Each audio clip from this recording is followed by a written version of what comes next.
Yang kami hormati Mbak Galuh Dwi Cahyani dari P3M yang akan menjadi moderator kita pada pagi hari ini. Dan tak lupa kami sampaikan salam hormat kepada Bapak Ibu dosen dan hadirin sekalian yang kami banggakan. Puji syukur kami panjatkan kehadirat Tuhan Yang Maha Esa atas berkat dan rahmat-Nya. Kita dapat berkumpul pagi ini dalam keadaan sehat, terbaik, dan pastinya semangat ya Bapak Ibu. Kepada seluruh hadirin, kami ucapkan selamat datang dalam acara Weekly Talk edisi ke-33 dengan tema yang sangat menarik tentunya, yaitu kuliah di Australia, siapa takut. Baik, sebelum memulai acara, saya akan membacakan susunan acara pada pagi hari ini. Acara hari ini akan diawali dengan sambutan dan pembukaan oleh Kepala P3M.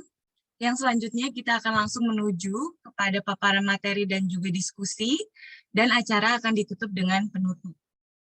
Sebelumnya, Bapak Ibu mohon izin memperkenalkan diri, nama saya Tasya Pramasela, yang insya Allah akan memandu acara ini sampai dengan selesai.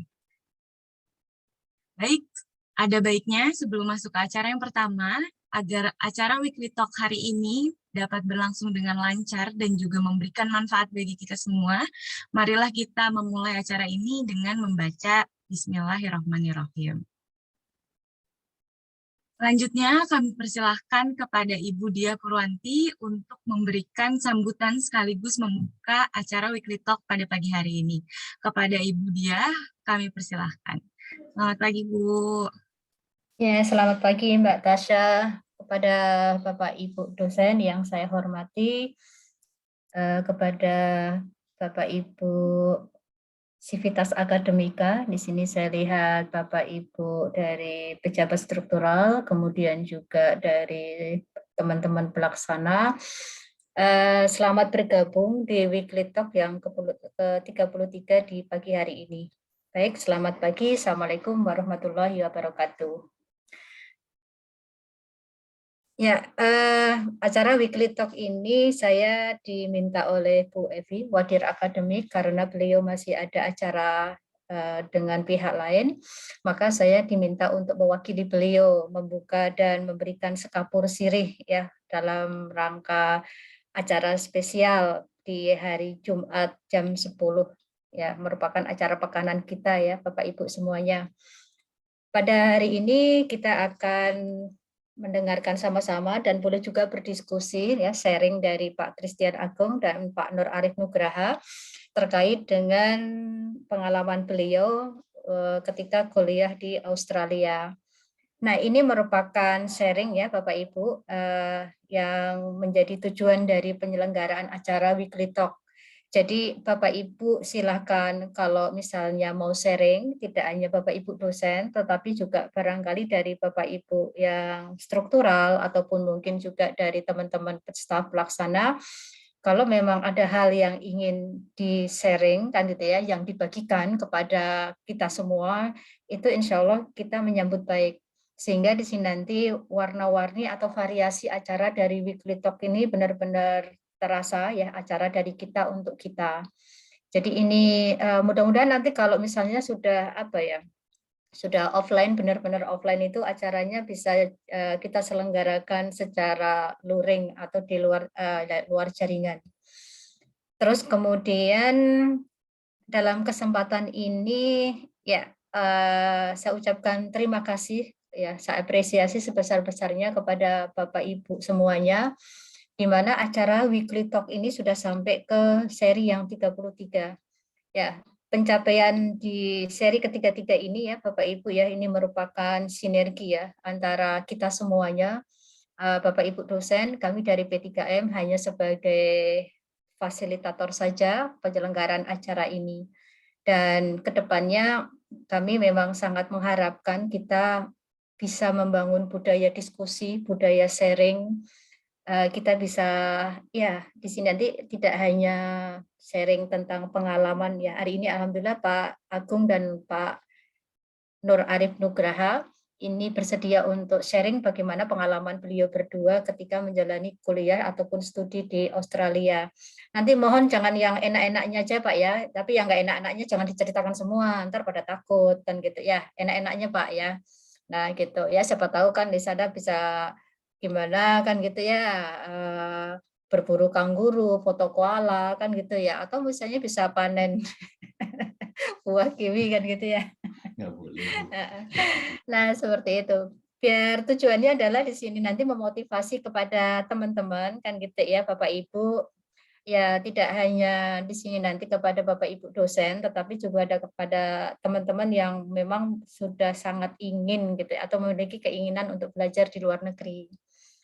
Hari ini kita mulai dari Australia gitu ya, barangkali nanti ke depannya di sini nanti kalau ini ada Pak Teguh Warsito atau ada Mas Jule atau ada Bapak Ibu yang lain, barangkali nanti bisa sharing bagaimana menembus atau menjalani kuliah di mana nih, di Mamarika kan gitu ya, di Amerika. Terus kemudian juga nanti bisa di seri Jepang kan gitu ya. Nah, ini nanti kan bisa kita lihat kan gitu Bapak Ibu ya, yang sudah memiliki keinginan untuk studi di luar negeri itu dinamikanya seperti apa. Dan juga ini saya lihat ada wajah Pak Eri, saya lihat Pak Eri ya yang ingin jadi boyband ya, bagaimana kuliah di Korea. Iya. Dan teristimewa di hari ini moderatornya adalah Mbak Galuh ya. Ini Mbak Galuh memang permintaan khusus dari Pak ya Pak pembicara Pak Narsum ya. Saya penuhi Pak di sini ya untuk Mbak Galuh jadi moderator. Dan kebetulan Mbak Galuh ini juga punya cita-cita ya Mbak Galuh ya menyusul Kang Mas ya. Menyusul Kang Mas ke Australia. Ya saya dukung, saya support kan gitu ya. Tidak hanya dari sisi nanti ya Mbak ya mulai ikut seleksi untuk LPDP ataupun mungkin juga lembaga beasiswa yang lain. Gitu ya, sambil saya dampingin untuk menyiapkan apa namanya paper-paper yang diperlukan itu ya dalam rangka seleksi. Nah, seperti itu. Dan ini pas banget kayak moderatornya Mbak Galuh. Iya.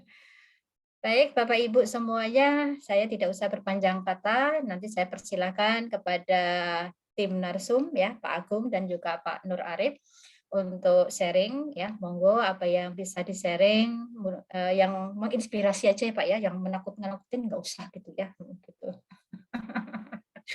Disembunyiin aja kan gitu ya.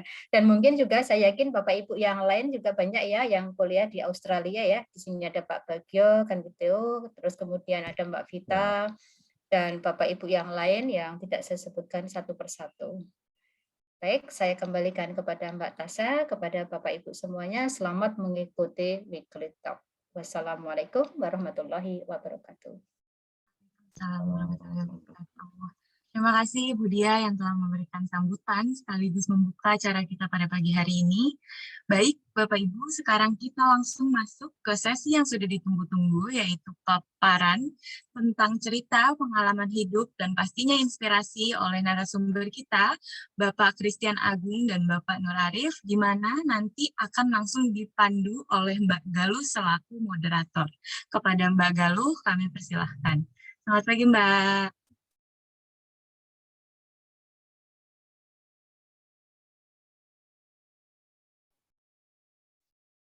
Mbak, kalau suaranya sayang?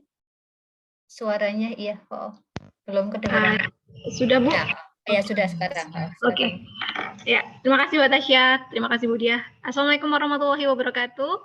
Assalamualaikum warahmatullahi wabarakatuh. Selamat pagi Bapak Ibu semuanya yang kami hormati, Kepala Pusat Penelitian dan Pengabdian kepada Masyarakat, para Ketua Prodi, Bapak Ibu dosen di lingkungan PKN STAN, dan juga teman-teman pelaksana yang ikut bergabung juga pada acara hari ini. Terima kasih sudah diberikan kesempatan untuk menjadi moderator. Mungkin seperti tadi sudah Bu Dia jelaskan, moderatornya ini sedang kena sindrom bucin gitu ya Bu ya, karena ditinggal gitu. Jadi ini pas nih Mbak Galuh nih, ayo jadi moderator gitu. Nah, sebelumnya saya akan buka dulu dengan pantun seperti biasa. Jumat pagi makan ubi dan jagung, tidak lupa minumnya kopi di seruput. WT edisi 33 bersama Pak Arif dan Pak Agung dengan tema kuliah di Australia siapa takut. Sebelumnya saya sungkem dulu kepada Bapak Ibu dosen, mohon maaf kalau nanti masih amatiran menjadi moderatornya, ngapunten masih pelintat-pelintut nanti ya Bapak Ibu ya. Nah, untuk tema kita pada hari ini yaitu kuliah di Australia siapa takut, atau dibacanya gini, kuliah di Australia siapa takut gitu ya mungkin ya. Oke, Tujuan agenda hari ini mengangkat tema tentang kuliah di Australia siapa takut ini, salah satunya adalah dengan ramainya tawaran beasiswa yang beberapa waktu terakhir sudah diumumkan oleh TOSCI, beberapa beasiswa yang sudah diumumkan, salah satunya adalah AAS, kemudian LPDP juga dalam waktu dekat mungkin akan dibuka juga khusus Kemenq atau yang biasa kita singkat MINISO ya. Kemudian di awal tahun juga ada split site, tapi sekarang sudah masuk ke JST ya, tinggal wawancara oleh AAS saja. Nah, tujuan agenda kita hari ini adalah untuk mendorong sivitas akademika di PKN STAN untuk lebih semangat dalam berjuang untuk mencari tugas belajarnya di S2 maupun S3, utamanya pada hari ini kita akan sharing tentang tugas belajar di luar negeri. Kalau di PKN STAN ini saya rasa cukup unik untuk S2 dan S3 sama-sama banyak peminatnya. Sementara kalau di unit lain biasanya peminatnya lebih ke S2, tapi di PKN STAN ini peminat untuk S3 juga cukup tinggi, mendorong Bapak Ibu dosen juga untuk terus ini ya Bapak Ibu ya untuk mencari beasiswa untuk melanjutkan S3-nya. Baik Bapak Ibu, untuk seperti yang tadi sudah diperkenalkan oleh Bu Dia, pada hari ini kita akan menghadirkan dua narasumber, yaitu Pak Christian Agung Prastio dari D3 PBB Penilai dan juga Pak Nur Arif Nugraha. Izin sebelumnya saya akan bacakan CV dari beliau. Yang pertama adalah Bapak Christian Agung Prastio, beliau biasa dipanggil Pak Kap atau Pak Agung. Pada saat ini beliau menjabat sebagai Ketua Prodi Diploma 3 PBB Penilai. Pak Agung ini aktif menjadi dosen PKN STAN, sebelumnya pernah menjadi widya iswara juga di bidang perpajakan dan penilaian di Pusdiklat Pajak, bersama saya dulu juga di penempatan pertama. Kemudian karir beliau sebagai widya iswara dilakoni setelah Pak Agung lama aktif di Direktorat Jenderal Pajak, terkait dulu beliau merupakan tenaga surveyor dan penilai di Direktorat PBB dan BPHTB, atau mungkin sekarang ekstensifikasi dan penilaian mungkin ya Pak ya. Kemudian beliau juga pernah menjadi Kepala Seksi Pendataan dan Penilaian, kemudian Kepala Seksi Pengolahan Data dan Informasi, dan terakhir menjadi Kepala Seksi Ekstensifikasi di berbagai KPP.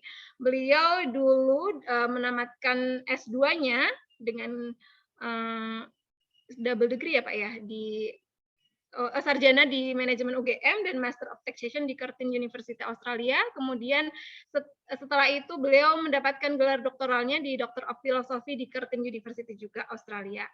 Kemudian untuk gelar terakhirnya, dua gelar terakhirnya yaitu S2 dan S3-nya, beliau mendapatkan pembiayaan dari pemerintah Australia dengan sponsorship dari AAS. Baik Bapak Ibu, untuk narasumber keduanya yaitu Bapak Nur Arif Nugraha. Beliau sekarang berkantor di Gedung K lantai 3. Jadi kalau yang ingin bertanya-tanya langsung secara fisik bisa ke Gedung K lantai 3. Kemudian beliau menamatkan D3-nya di STAN, kemudian dengan diploma 3 pajak, kemudian diploma 4 akuntansi di STAN juga, kemudian pada tahun 2013 menamatkan Master of Public Policy and Management di The University of Melbourne, Australia. Kemudian saat ini beliau sedang ini ya Pak ya, sedang proses mencari LOA dan juga SDV untuk S3-nya. Demikian tadi Bapak Ibu CV dari narasumber kita pada hari ini. Jadi saya agak bingung juga ketika diminta untuk menjadi moderator karena waktu saya tanya Pak materinya apa Pak, slide-nya seperti apa gitu. Pak Agung menjawab nggak ada slide Mbak. Jadi nanti Mbak Golo terserah mau nanya apa. Saya bingung jadinya. Pokoknya tanya aja Mbak. Jadi hari ini kita selain juga tentang sisi akademisnya, kita juga akan membahas dari sisi kehidupan sosial Pak Agung dan Pak Arif selama berada di Australia. Seperti itu. Untuk aturan mainnya, Bapak Ibu dan teman-teman boleh bertanya sepanjang waktu, jadi tidak kita sediakan khusus di akhir waktu. Boleh silakan Bapak Ibu melalui chat Zoom, melalui raise hand kalau ingin ingin bertanya langsung, atau bisa japri ke saya kalau malu-malu gitu Bapak Ibu, nanti saya bacakan. Kemudian tanpa ada slide, jadi nanti sifatnya cerita-cerita aja. Baik Bapak Ibu dan kawan-kawan, kita langsung saja diskusi dan sharingnya. Kita sapa dulu Pak Agung dan Pak Arif. Sudah siap Pak Agung, Pak Arif untuk sharing-sharing? Siap kan? Ya, baik. Pertanyaan pertama loh, kayak kuis ya Pak ya. Baik Bapak Ibu, yang ingin saya tanyakan pertama kali lebih ke waktu Bapak memilih AAS atau Australia sebagai negara tujuan Bapak. Jadi Bapak pertama kali itu menentukan program beasiswa yang ingin diikuti dulu atau menentukan negara tujuan Bapak dalam belajar? Silakan Pak Arif atau Pak Agung. Siapa dulu deh? Boleh Pak Pak Agung dulu, boleh. Oh, aku dulu ya. Kalau saya gini Mbak Galuh, saya itu kan D3 ya. D3 dulu tuh merasa, waduh kuliah D3 susah banget udah. Jadi setelah ketika saya itu mau tingkat 3, saya tuh udah tidak ada keinginan untuk sekolah lagi. Karena merasa udah wangel gitu ya. Terus kemudian ketika kerja itu ternyata bosan juga lama-lama di kantor itu. Dan cara paling elegan untuk melarikan diri dari kantor itu kan sekolah, beasiswa. Paling elegan untuk kabur dari kantor. Terus kalau pertanyaannya adalah, apa dulu nih? Negaranya dulu atau mau belajar apa dulu nih? Saya kok orang yang pragmatis ya Mbak Galuh ya. Saya tuh yang penting kabur dari kantor aja gitu. Makanya dulu tuh pertama kali, satu ngelamar beasiswa itu, saya ngelamar chevening Mbak. Wah gaya bener nih. Baru pertama kali nyari beasiswa chevening yang ditembak, gaya bener nih. Jadi kurang kerjaan yang kayak saya nih. Lamar chevening di UK kan. Dan alhamdulillah sukses. Sukses untuk dicuekin gitu. Terus kemudian, nah waktu itu pada zaman saya master itu kan tahun 2004 ya. Itu zamannya masih zaman jahiliyah di pajak, itu susah sekali untuk dapat informasi sekolah. Ini Pak Nur Arif ini tahu benar deh kondisinya tahun waktu itu seperti apa nih. Untung saya ada teman yang bisa saya mintain tolong di bagian kepegawaian untuk ngasih bocoran lah, bocoran tipis-tipis kalau mau ada apa SK atau apalah itu ya, SE atau S apa tentang beasiswa itu ya. Akhirnya muncullah ADS waktu itu, Australian Development Scholarship. Nah, saya dapat bocoran dari kawan di kepegawaian. Terus saya daftar. Tapi kan ADS Australia, ya saya nggak peduli Mbak. Yang penting saya dapat beasiswa, saya kabur dari kantor. Nah itu kalau pragmatisnya seperti itu Mbak. Sedemikian pragmatis saya waktu itu. Jadi jurusan yang saya ambil, setelah saya daftar, saya baru kepikiran, wah nanti saya daftar ini, kita ngisi formulir ya, saya mau kuliah apa nih ya? Baru bingung itu, baru bingung. Waduh. Akhirnya ya ternyata saya waktu itu ya, ternyata jurusan itu milihnya belakangan, Mbak. Dan karena caranya seperti itu, ya akhirnya sukses juga gitu. Sukses tidak diterima juga, Mbak. karena tidak ada strategi yang jelas gitu, Mbak. Mungkin Pak Arif ada pengalaman yang beda lagi nih, kalau beliau kayaknya lebih sistematis dibandingkan dengan saya. Monggo Pak Arif, sharingnya. Baik, makasih Mbak Galuh, Pak Agung, Bapak Ibu semuanya ya. Bismillahirrahmanirrahim. Assalamualaikum warahmatullahi wabarakatuh. Terima kasih atas kesempatannya ya. Walaupun sebenarnya ini kalau di sesi sharing session ini saya lihat banyak sekali nih yang nggak cuma kita ya Pak Agung ya. Ini saya lihat banyak sekali yang pernah kuliah di Australia. Ini ada Pak Denny, Pak Lutfi, terus Pak Zev. Nah ini dulu malah sekelas sama saya nih Pak Zev sama Pak Denny nih waktu EAP ya di ILF ini. Mungkin nanti kalau mau nimbrung silahkan saja, bebas ya di sini. Jadi kalau mau dipotong silahkan. Ya betul. The more the merrier. Ya. Jadi kalau melihat pertanyaan dari Mbak Galuh tadi, apakah menentukan negaranya dulu atau kampusnya dulu? Sebenarnya saya 11-12 sama Pak Agung ya. Jadi awalnya dulu memang cita-cita cari beasiswa gitu ya. Pokoknya pengen kuliah di luar negeri, cari pengalaman. Intinya gitu ya. Saya nggak peduli beasiswanya itu apa, negaranya mana, kampusnya gitu ya. Yang penting saya bisa mendaftar dan mendapatkan beasiswa di luar negeri. Jadi ya apalagi waktu itu saya sama ya dengan Pak Agung masih di DJP gitu. Jadi kalau kita pas buka Pak Agung Sika ya. Jadi kalau ada penawaran beasiswa gitu ya udah seadanya itu saya apply gitu. Jadi kalau untuk yang ADS ya, sekarang AS itu waktu itu memang saya daftarnya ya baru sekali itu, tapi sebelumnya saya sudah pernah daftar beberapa kali tapi beasiswa yang lain gitu. Dan sama ya dengan suksesnya dicuekin gitu ya. Nah, sampai pada akhirnya ketika pas ada penawaran beasiswa ADS itu yang sekarang AS dicoba daftar dan ya alhamdulillah bisa dapat gitu ya. Mungkin itu dulu sementara sebelum ada pertanyaan yang lain. Ya Pak, berarti pada zaman Pak Arief maupun Pak Agung itu sebenarnya ada juga kendala terkait keterbatasan informasi ya Pak ya. Tapi Kalau sekarang malah enak Mbak Galuh. Iya, Kalau sekarang betul. malah enak. Sekarang malah berjibun kan informasinya banyak Iya banget betul, itu. dibuka seluas-luasnya. Betul. Kalau saya dulu mah, waduh, nyari info aja nggak dapat, bukan nggak dapat, susah banget dapatnya. Gitu. Siap, Zamannya siap. Pak Arief enak, dia ada Sika kan, saya malah belum ada Sika waktu itu. Ya, betul sekali Pak. Jadi sekarang malah justru ada wadah khusus dari PSDM, di IG-nya juga selalu ada update terkait penawaran-penawaran dari sponsorship yang atau program-program beasiswa yang bisa diikuti oleh Bapak Ibu dan teman-teman semuanya. Nah, kalau sharing barangkali Pak Agung bisa sharing mengenai urutan seleksi atau yang ada di AS, dan mungkin Pak Agung dan Pak Arief bisa share tips and trick gitu ya, sehingga Bapak bisa lulus untuk mendapatkan beasiswa dari AS. Silakan Pak Agung. AS ya. Ini khusus AS ya, karena pengalaman saya untuk seleksi beasiswa terbatas. AS ini seleksinya hanya ada berapa ya? Nggak banyak, hanya 2 tahapan. Yang pertama itu adalah apa yang mereka sebut dengan shortlisting. Shortlisting itu ya kira-kira kalau di kita mungkin seleksi administrasi kali ya. Jadi dia itu membaca formulir yang kita isi. Dari situ nanti dia pilih orang-orang yang kira-kira layak dalam tanda kutip untuk diwawancarai. Layak dalam tanda kutip ya. Kalau kita sudah lulus shortlisting, nah itu berarti peluang kita untuk masuk itu 50%.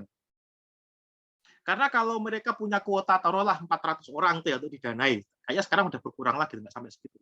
Karena mereka punya kuota 200 orang gitu ya. Mereka yang akan mereka panggil untuk shortlisting itu bakal 400 orang.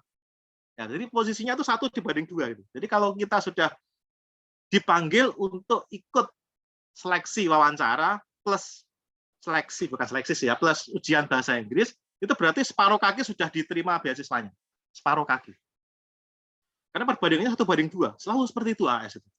Nah, makanya kuncinya di sini kalau di AS itu adalah bagaimana kita mengisi formulir pendaftaran itu dengan sedemikian rupa hingga, nah, sehingga ketika mereka membaca, tim seleksi mereka membaca itu, mereka tuh bisa ada kesimpulan bahwa, wah ini seorang ini kayaknya boleh nih. Orang ini kayaknya cocok ini nih, diangkut sama dia gitu. Nah, ini di sini kita perlu untuk mengetahui sebetulnya membaca. Kita perlu tahu karena kalau gini ya, kalau saya misalkan pengen nembak Mbak Galuh gitu, kalau pengen nembak Tasya aja deh, pengen nembak Tasya gitu ya. Kan saya pengen tahu dong, Tasya itu sukanya makan apa kan? Oh, ternyata Tasya sukanya dia nongkrong di itu. Di apa? Lu sukanya nongkrong di mana, Tasya? Bang Yos, Pak, Bang Yos. Bang Yos, nongkrong di situ kan? Tasya suka nongkrong di situ. Tapi kemudian kalau saya ajak, misalkan Tasya nongkrongnya misalkan di tempat lain, ya dia pikirnya begini kan, apaan sih ini? Misalkan saya ajak Tasya misalkan ngopi di tempatnya Starbucks gitu ya, mungkin Tasya komentarnya begini nih, ini bukan kopi nih, kopi kok warnanya coklat, nah, ini bukan kopi ini, kopi itu di mana-mana ya hitam bukan coklat. Nggak masuk Mbak, nggak masuk. Jadi saya kalau pengen ngajak Tasya, sukses ngajak Tasya jalan, saya harus tahu Tasya itu maunya apa. Nah gitu. Kalau Tasya tuh sukanya kopi hitam, ya saya ngajaknya ke tempat-tempat yang jualan kopi hitam, kopi Lampung, kopi Aceh itu. Nah ini sama nih. Kalau pengen sukses ADS atau AAS, kita mesti tahu mereka tuh maunya apa sih gitu loh. Mereka tuh maunya apa.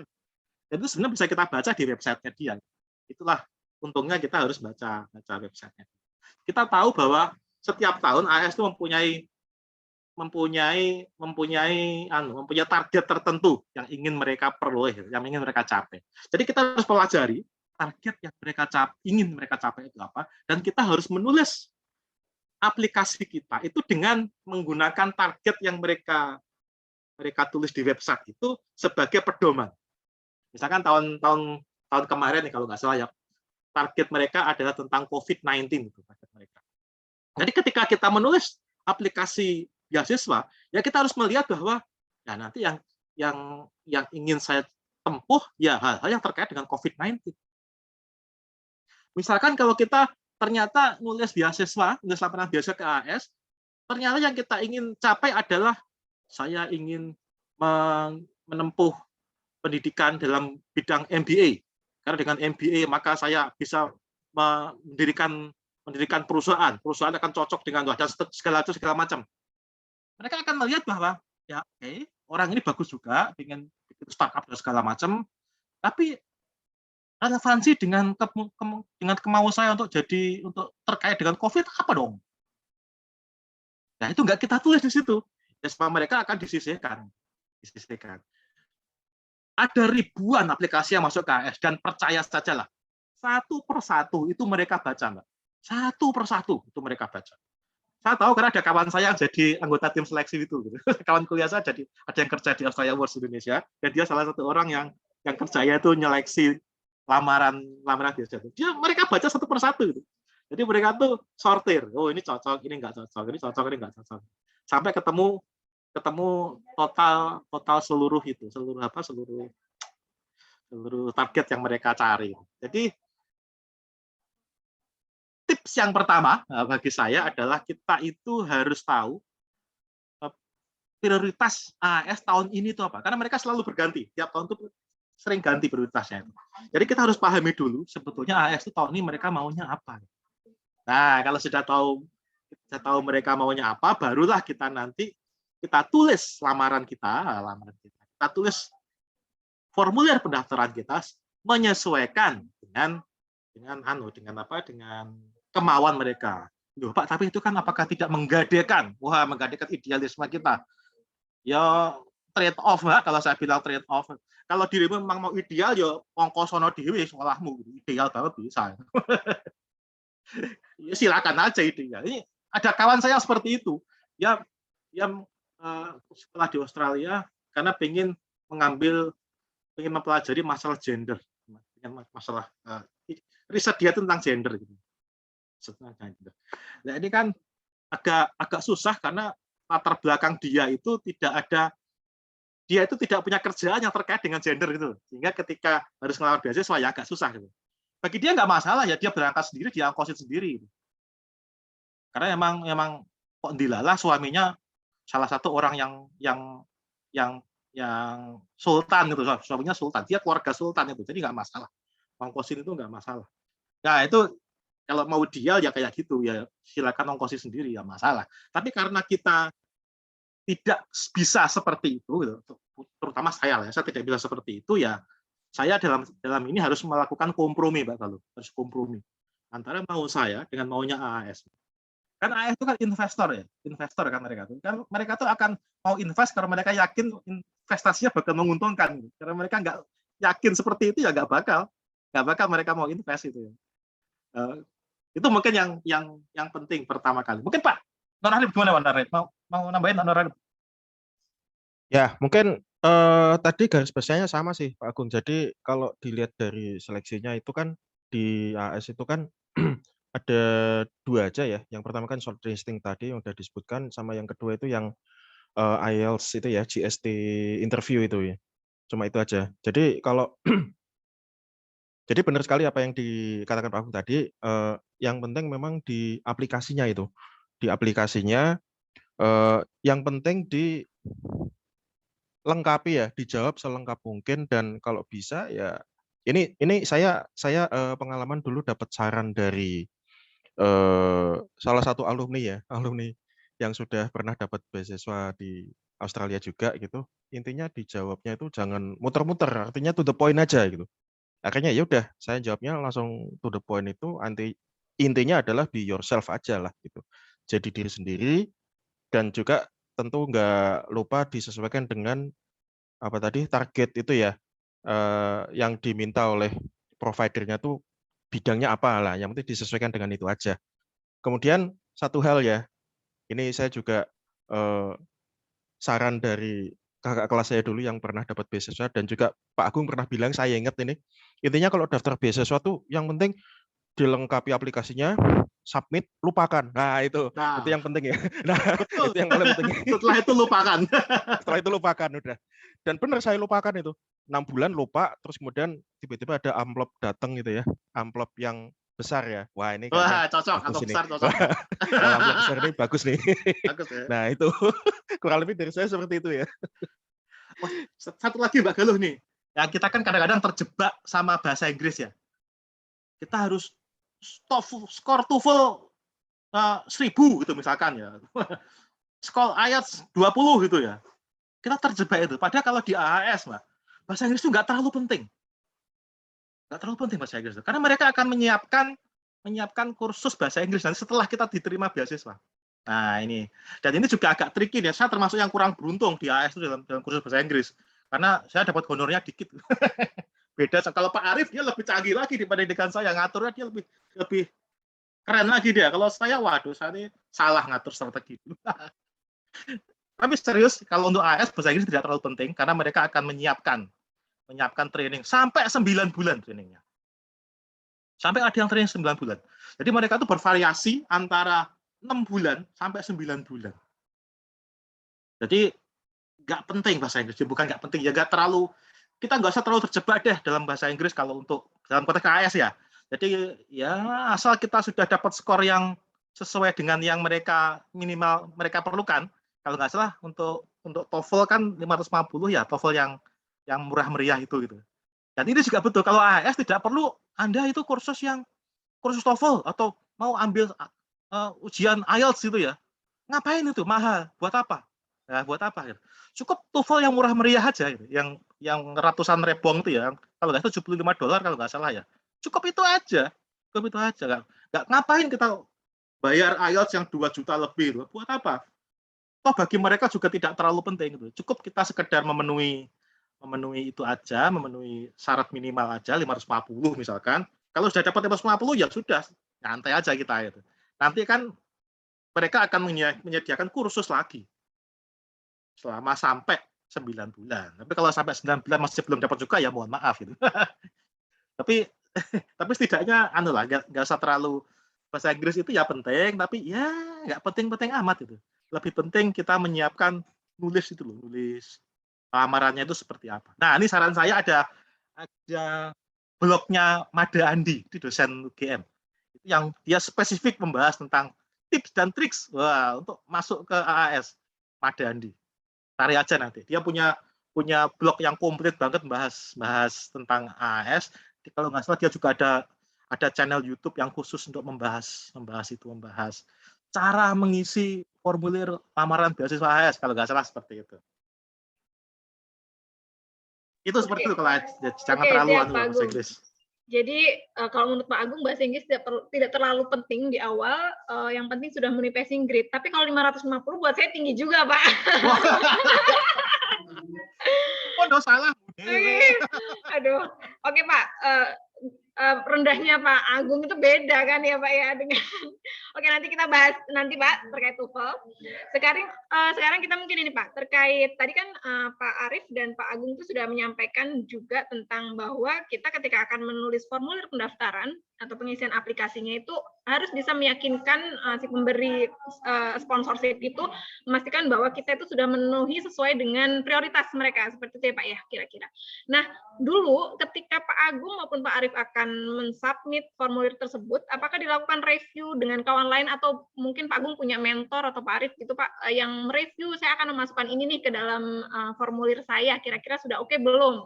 Itu dilakukan tidak Pak oleh Pak Agung maupun Pak Arief? Silakan. Pak Arief dulu mungkin ya Pak ya, gantian. Iya, dirimu ada nggak Pak Arief? Oke, makasih.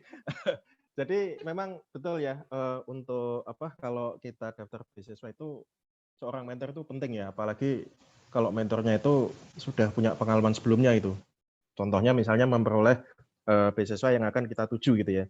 Jadi saya dulu kebetulan punya seorang mentor yang kebetulan sudah saya kenal lama ya, karena beliau adalah kakak kelas saya waktu SMA dan kakak kelas saya waktu D3 gitu. Jadi saya sudah kenal baik dengan beliau.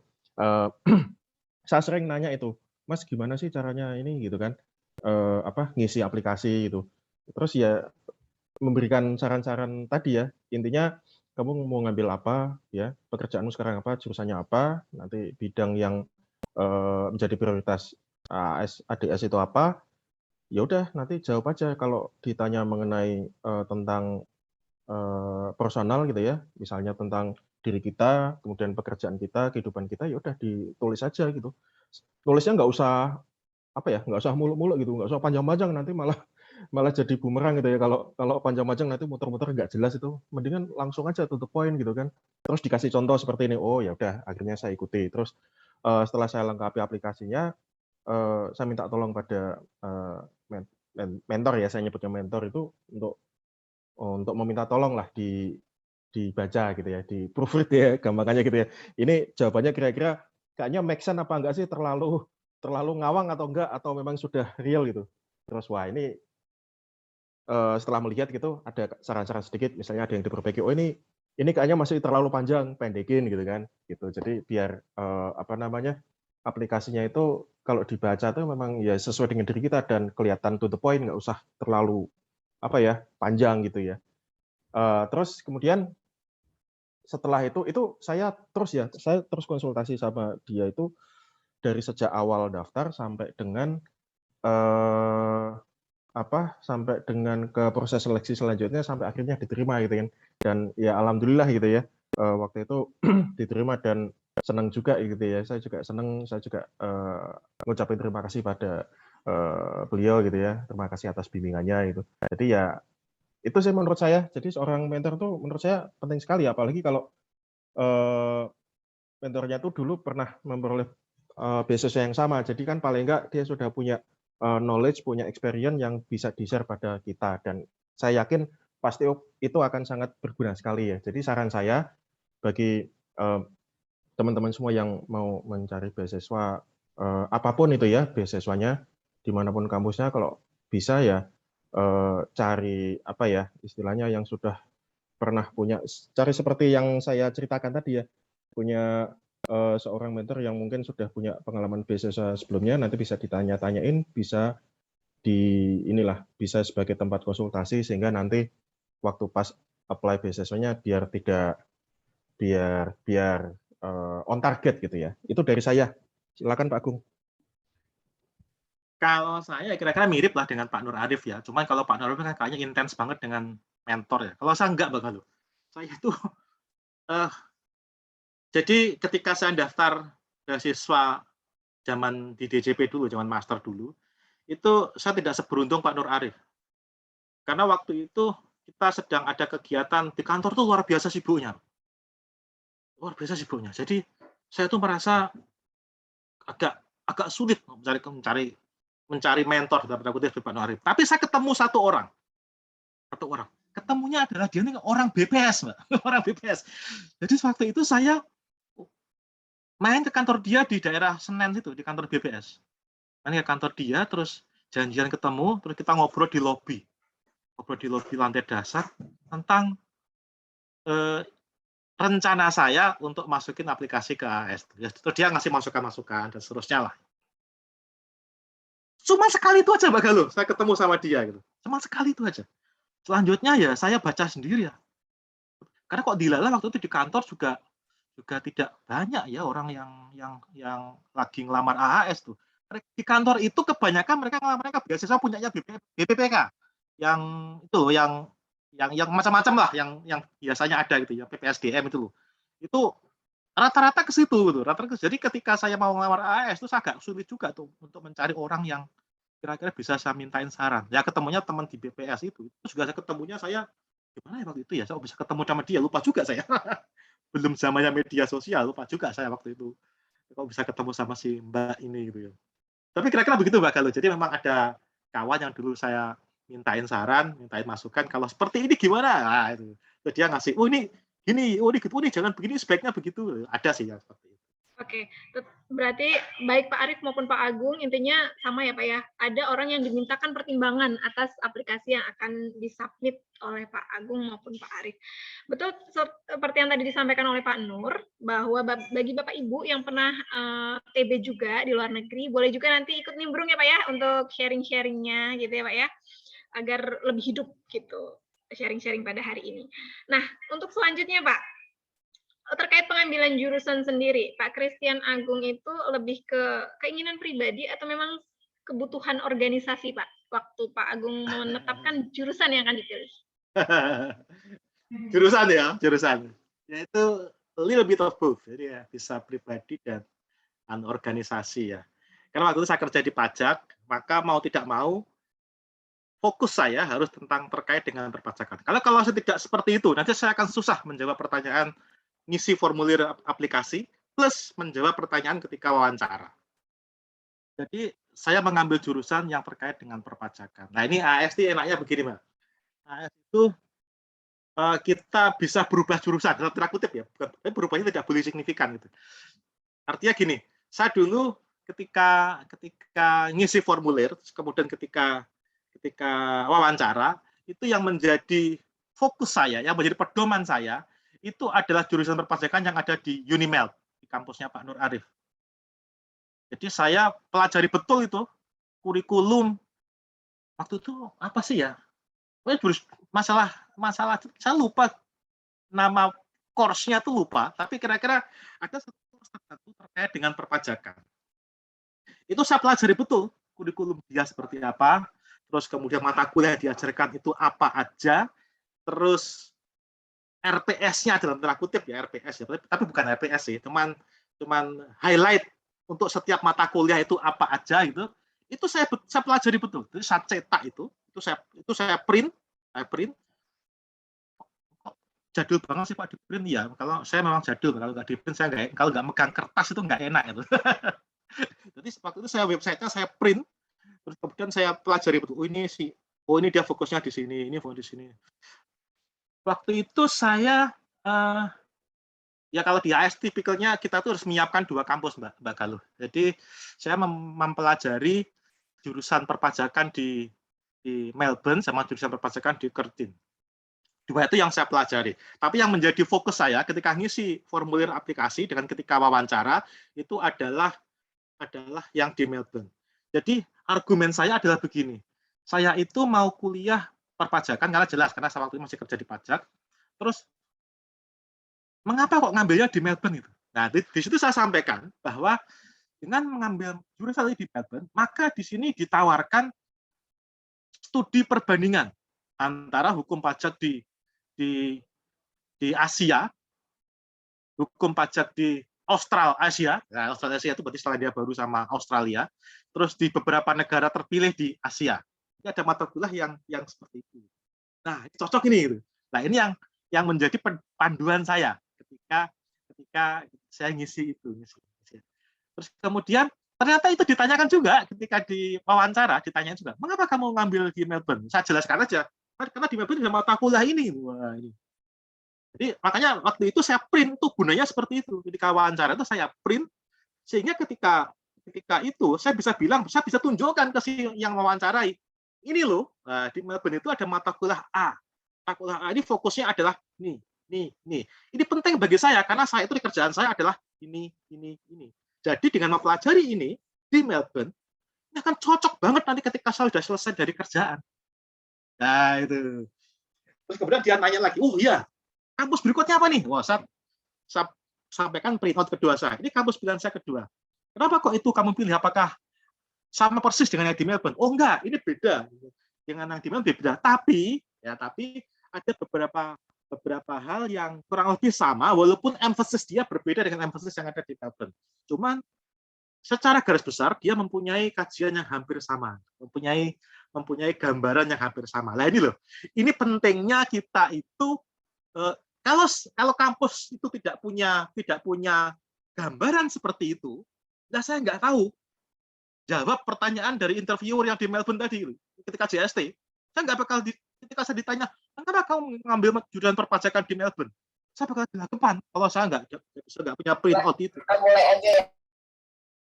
Gelagapan saya nggak punya printout itu. Gitu. Makanya itu saya pegang. Nanti saya itu juga menunjukkan bahwa kita itu sudah well prepared, tidak ngasal aja milih gitu. Jadi kita tuh sudah tahu kita itu mau ngapain, terus mengapa kita milih itu, dan tahu konsekuensinya, tahu manfaatnya. Jadi kita tuh sudah well prepared.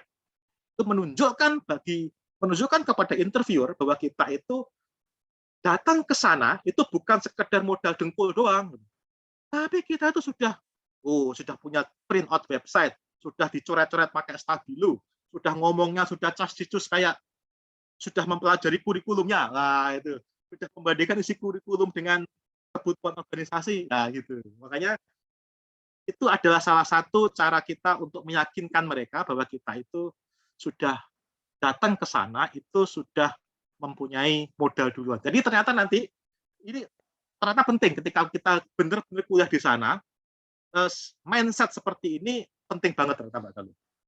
Nah, saya nggak tahu Pak Nur Arif mungkin pengalamannya ada tambahan nggak Pak Nur Arif? Kurang lebih sama Pak, terkait dengan yang apa tadi, program yang akan dipilih ya, itu memang kebetulan kita sama ya. Saya juga sudah memilih 2 kampus dan 2 jurusan gitu. Dan kemudian saya print juga, itu saya baca terus, saya pelajari pokoknya ya. Intinya course-nya apa saja di jurusan tersebut, kemudian nanti sesuai nggak ini dengan tujuan apa itu, dengan bidang yang ada yang diharapkan oleh pihak penyedia, dan kemudian nanti kalau pas wawancara itu memang benar itu, nanti akan ditanyakan itu. Kalau kita bisa menjawab dengan baik, dengan lancar, itu akan si interviewer akan melihat kita bahwa kita tuh sudah mempersiapkan dengan baik gitu ya. Mata kuliah apa saja yang ada di dalam jurusan tersebut, mengapa kita ngambil jurusan tersebut, nanti dikaitkan dengan kelanjutan setelah kita nanti selesai juga kita mau ngapain gitu ya di waktu kita balik ke tempat kerja, dan itu nanti hal itu akan sangat menentukan ya. Jadi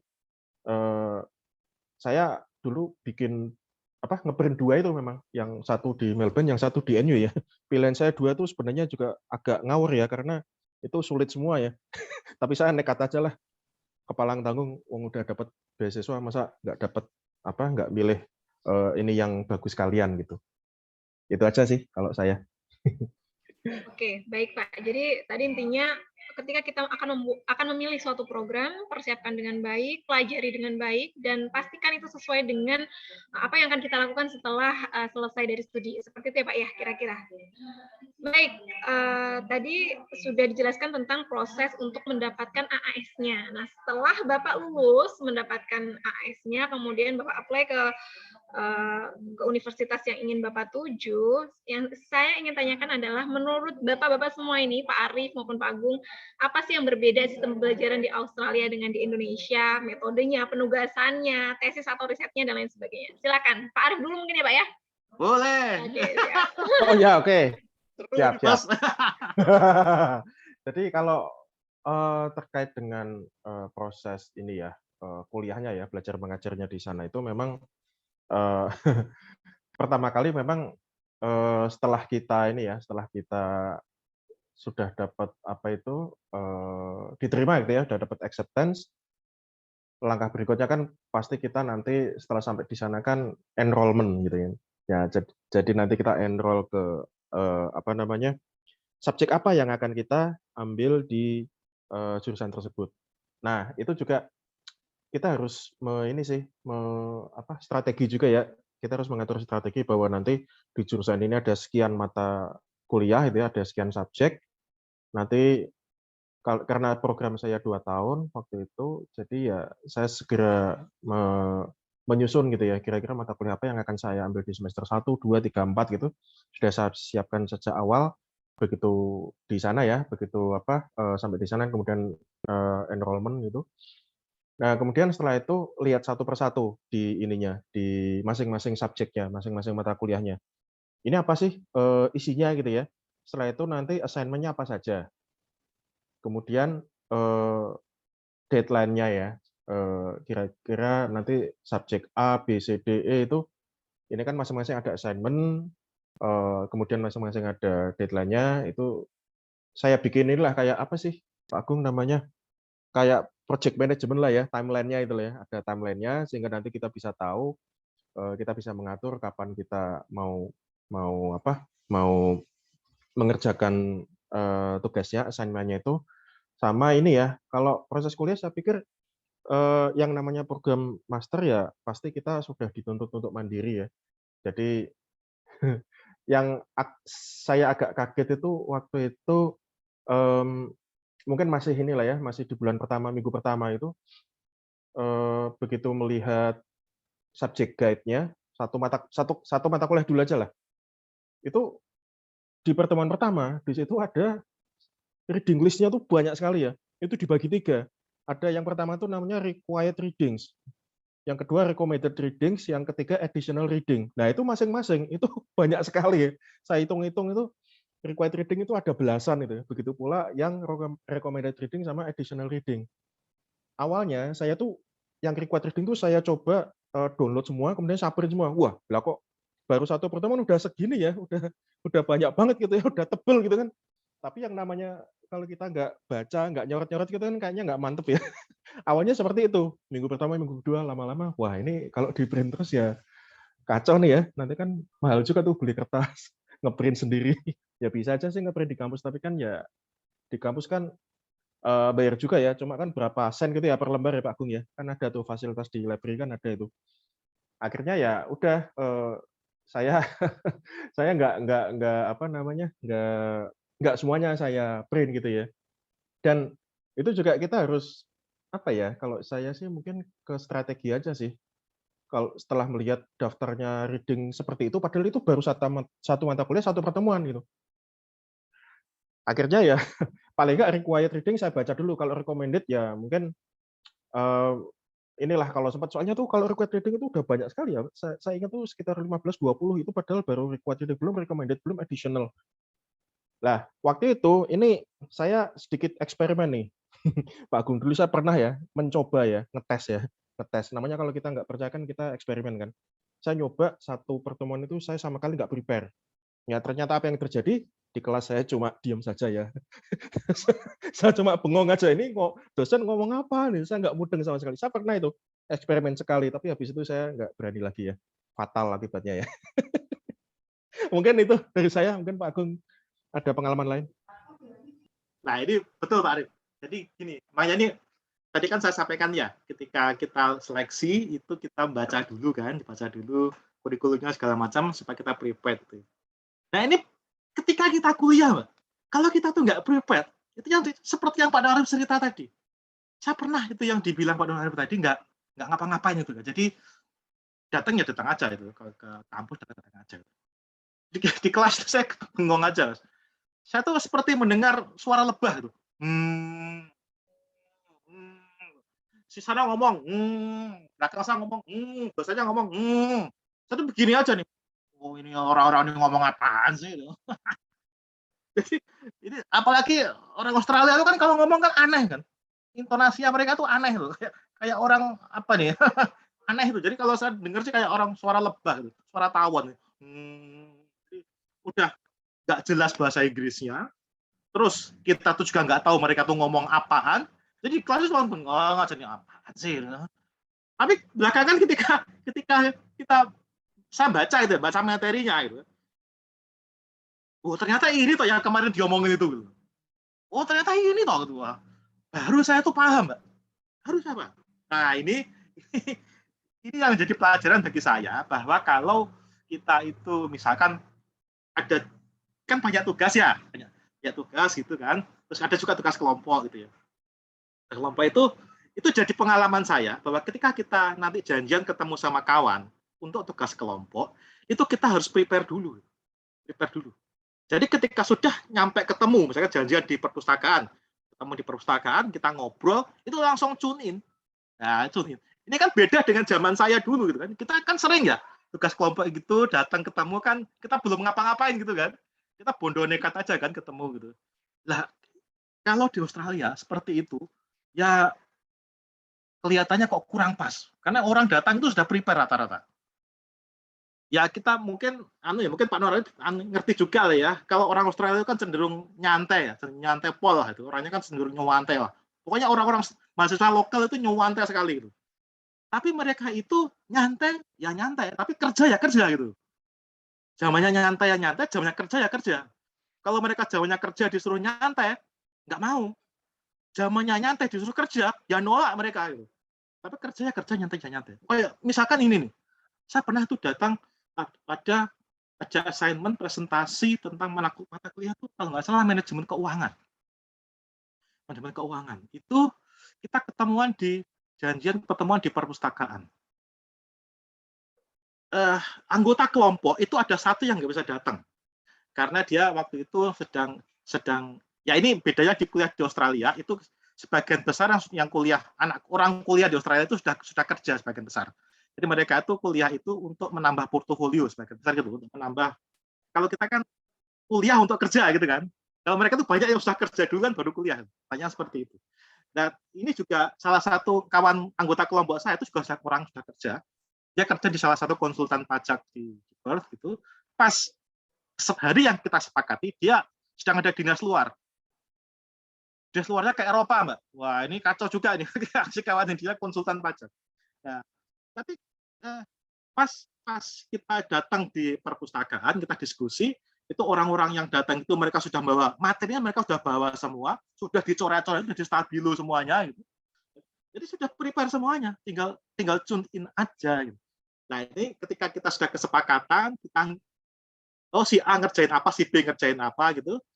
Ya si C ini si kawan yang lagi ke Eropa itu kita email dia, kamu ngerjain ini ya. Dan dia mau Mbak kerjaan itu.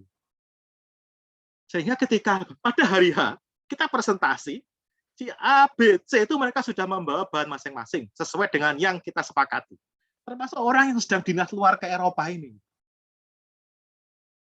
Itu seperti itu orang sana itu. Nah, ini yang agak memalukan juga sebetulnya ketika saya awal-awal datang ke sana itu kan numpang di rumahnya salah satu kawan ya. Cutting. Tapi bukan cutting. Jadi ada dosen ITS gitu yang lagi kuliah, yang sedang kuliah di sudah lama itu wanti-wanti ke saya, Mas, nanti kan kuliah banyak tugasnya ya. Iya Mbak, iya Mbak. Nah, gitu kan. Nanti kalau milih kelompok hati-hati Mas. Tuh, hati-hati kenapa Mbak? Jangan sampai milih kelompok sama orang Indonesia. Kaget saya kan. Kenapa Mbak? Kan kita orang Indonesia ya, kan nggak pede kan. Kalau kita kan kalau kelompok kan cenderung ngebul ke orang yang sudah kita kenal kan. Biasanya kan begitu ya. Dia malah bilang, jangan sama orang Indonesia Mas. Terus, loh kenapa Mbak? Orang Indonesia itu kalau jadi kelompok sukanya gandul, gandul. Numpang nama, wah itu. Wah. Terus gimana kalau kelompoknya, Mbak? Kalau mau kelompok itu pertama pilih kelompok yang jangan orang Indonesia, itu trik pertama. Terus yang kedua, ambillah kelompok orang Cina daratan. Loh, mengapa orang Cina daratan? Rowajinya bukan main mereka. Terus yang ketiga, kalau selain Cina daratan mana? Orang-orang Asia Timur, kayak Jepang, Korea, gitu-gitu. Plus local student, jadi orang-orang bule sana. Mengapa kok orang-orang bule sana? Karena mereka itu prepare. Nah, kalau kerja, mainnya main, serius ya serius, jalan ya jalan gitu. Jadi tidak dicampur adukkan mereka. Kalau kita kan suka campur aduk ya itu. Wah itu ternyata belakangan ketika saya ketemu beberapa orang Indonesia gitu kan, ternyata ya ini mungkin saya nggak pas saja kali ya. Kok ya seperti itu sifatnya gitu loh. Jadi beberapa kawan yang sempat satu kelompok dengan saya itu juga bukan satu kelompok sih, tapi yang pernah satu kelas dengan saya itu, tapi beda jurusan itu pernah satu kelas itu, Mas pinjam catatannya, lah ada yang seperti itu. Gitu. Mas, kamu minta tolong ya, ada yang gitu ya boleh, tapi sih saya belum pernah dibegitukan oleh kawan-kawan sekelas yang dari Hong Kong, yang dari local student atau yang dari manapun. Tapi kalau orang Indonesia malah sering seperti itu. Itu bukan berarti mendiskreditkan orang Indonesia, bukan. Banyak juga kawan kita yang tidak seperti itu. Tapi pengalaman saya kok dilalah yang seperti itu. Ya ini barangkali yang pengalaman unik saya waktu itu. Tapi mungkin spesifik saya aja mungkin. Pak Nur Arif mungkin dia pengalaman bisa beda. Pak Badia mungkin juga beda juga itu. Itu Pak Kelo. Oke, menarik sekali ya Pak ya. Jadi selain cerita tentang akademisnya juga cerita tentang habit orang-orang di sana gitu ya Pak ya kira-kira. Intinya adalah persiapkan dengan baik sehingga apabila ada kendala bahasa Bapak Ibu rekan-rekan paling tidak sudah memahami inti atau materi yang disampaikan oleh tutor atau dosennya. Kemudian, tadi kan kita sudah bicara banyak hal tentang akademis maupun dari sisi beasiswanya ya Pak ya. Kalau dari sisi Pak Agung, waktu itu sempat menyampaikan bahwa yang paling lebih menarik itu di sana sebenarnya kehidupan sosialnya gitu ya Pak ya. Nah yang saya tanyakan gitu Pak, di sana kan ada kehidupan minoritas, mayoritas gitu ya Pak ya. Kalau dari sisi kehidupan minoritas mayoritas, apakah di sana ada semacam diskriminasi atau lebih ke bebas seperti itu Pak? Silakan Pak Agung dan Pak Arif. Jadi kalau pengalaman di luar kampus kayaknya Pak Nur Arif kaya banget ya pengalamannya. Mau nggak Pak Arif, barangkali? Kalau untuk kehidupan sosial ini sebenarnya tergantung ini sih ya, individu masing-masing sih ya. Kalau saya ya, ini mungkin tiap orang beda-beda ini ya, beda-beda pengalaman. Tapi kalau saya karena kuliah di luar negeri kan nggak cuma kuliah itu ya. Bagi saya seperti itu karena ini adalah momen yang tepat untuk mencari pengalaman. Jadi nggak cuma sekedar pengalaman di akademik atau di kampus gitu, tapi juga pengalaman di bidang yang lain. Sehingga ya kalau saya saya nih terus terang aja ya, teman saya justru lebih banyak di luar kampus daripada teman di kampus ya. Saya nggak tahu kenapa ya, karena saya memang punya apa itu ya, punya tekad intinya pengalaman itu nggak hanya di kampus saja, tapi juga pengalaman di luar. Contoh misalnya ada aktivitas yang dilakukan oleh sesama teman-teman mahasiswa dari Indonesia gitu ya, olahraga itu kan rutin ya kalau di sana kita adakan gitu. Terserah sih ya, ada yang mau main bola, mau main badminton, mau main apa saja gitu ya. Itu kita selalu agendakan supaya biar nggak jenuh dengan suasana rutinitas ya, rutinitas di kampus.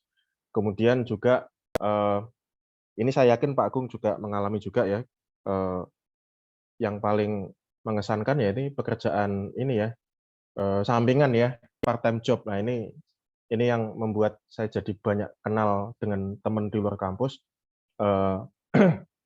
karena di sini ya pada saat mengambil pekerjaan di luar kampus itu, saya jadi tahu persis kehidupan sehari-hari itu ya, kehidupan nyata sehari-hari, dan juga pergaulan kita nggak hanya terbatas pada orang-orang dalam kampus saja, tapi juga kita bisa ketemu dengan banyak orang gitu ya, dari berbagai macam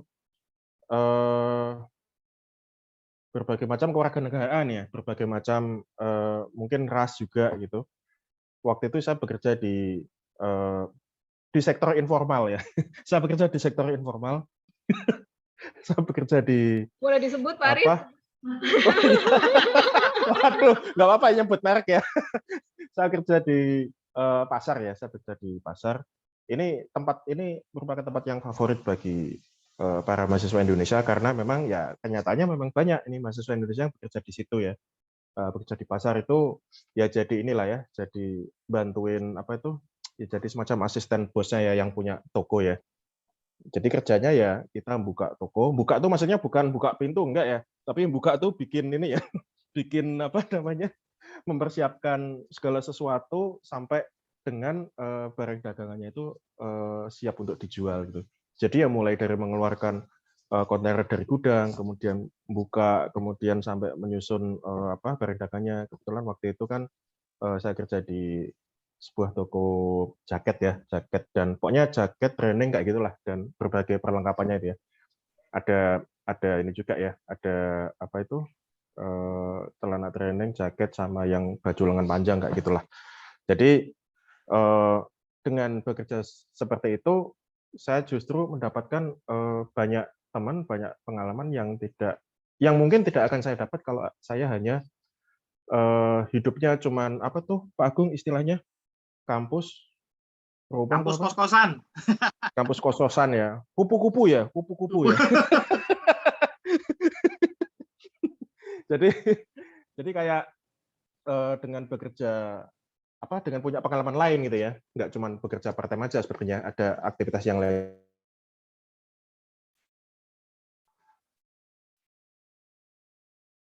Kayaknya lagi ngeheng nih Pak Nur Arif ya. Iya, boleh silakan Pak Gung apabila ingin diisi dulu. Ya Pak, tapi sama seperti Pak Nur Arif ya. Kalau di kampus itu juga gitu-gitu aja lah, jadi tidak. Ya kita sudah bisa membayangkan lah kampus itu seperti apa. Cuman bedanya adalah gini aja, kalau di kampus itu cara belajarnya itu yang beda dengan cara belajar kita. Kalau di STAN, khususnya ya di STAN itu kan biasanya mahasiswa yang bisa menghafal itu mendapatkan nilai yang bagus biasanya. Gitu nggak Tasya? Pak. yang bisa menghafal itu dapat nilai bagus biasanya. Jadi berbeda dengan di Australia. Di Australia itu kita menghafal saja tidak cukup.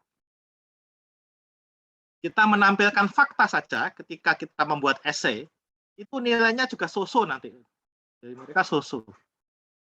Yang lebih mereka hargai itu adalah ketika kita itu berani beropini ketika membuat esai. Ketika ada assignment, kita beropini. Kita mengajukan pendapat. Nah, itu yang dapat nilai bagus itu. Kalau sekedar menyajikan fakta makro kondisi ekonomi seperti ini, kondisi pengangguran seperti ini dan segala macam seperti itu, ya itu akan mereka bilang, oke, pas. Nggak ada nilai lebihnya. Tapi ketika kita bilang bahwa ini pengelolaannya harus diperbaiki, yang diperbaiki adalah 1, 2, 3. Mengapa? Karena ini indikatornya ini, indikatornya ini, indikator ini. Ada seperti ini, berarti menunjukkan ini, berarti perbaikan di sektor ini. Wah, itu yang nanti akan dapat nilai bagus. Bagaimana kalau opini kita itu salah? Tidak penting. Opini kita salah atau benar, itu urusan lain. Yang penting adalah kita itu memberikan opini, dan opininya itu inform. Inform itu adalah ada dasarnya, bukan sekedar ya harus begini, harus begitu, bukan sekedar bukan seperti itu. Tapi ya begini karena 1, 2, 3, begitu karena 1, 2, 3. Nah, seperti itu. Bahkan kalau pun opini kita itu tidak sama dengan misalkan ketentuan taruhlah PMK gitu ya, kalau kita mungkin PMA gitu ya, nggak masalah. Asal mengapa kita kok mempunyai opini yang berbeda dengan apa yang digariskan oleh aturan? Mengapa kok berbeda? Karena yang namanya aturan itu kan yang membuat juga orang ya. Orang kan manusia kan tempatnya salah dan dosa. Jadi apa bisa aja salah. Jadi nggak masalah. Itu yang seperti itu lebih dihargai dalam bidang esai, dalam penilaian di mereka. Jadi makanya saya pernah diskusi dengan Pak Nur Arif. Pak Nur Arif kayaknya kalau teman-teman di STAN pada dapat A gitu ya, sekolah di Australia kayaknya belum tentu tuh mereka yang dapat A itu dapat A juga di sana. Bahkan mungkin yang nilai C di STAN di Australia bisa jadi dia dapat nilai A gitu, bisa jadi. Karena yang dilihat itu adalah keberanian untuk beropini. Bukan sekedar beropini, tapi opini yang ada dasar. Opini yang makanya tadi dalam Pak Nur Arif tadi kan, required reading-nya banyak banget, recommended reading-nya banyak banget, additional reading-nya banyak banget.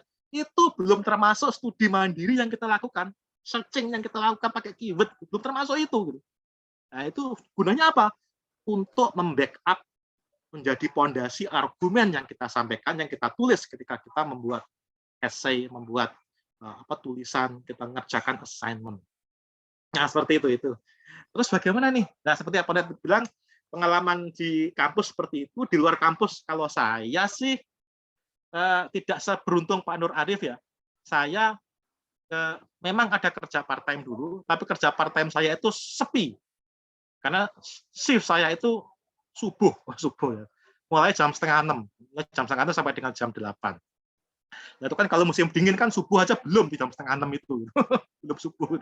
Dan itu biasanya saya kan kerja di restoran waktu itu ya, Mbak. Jadi kerja di restoran biasanya kalau jam segitu itu yang sudah ada di restoran itu cuma ada 2 orang saja, saya sama anaknya yang punya restoran.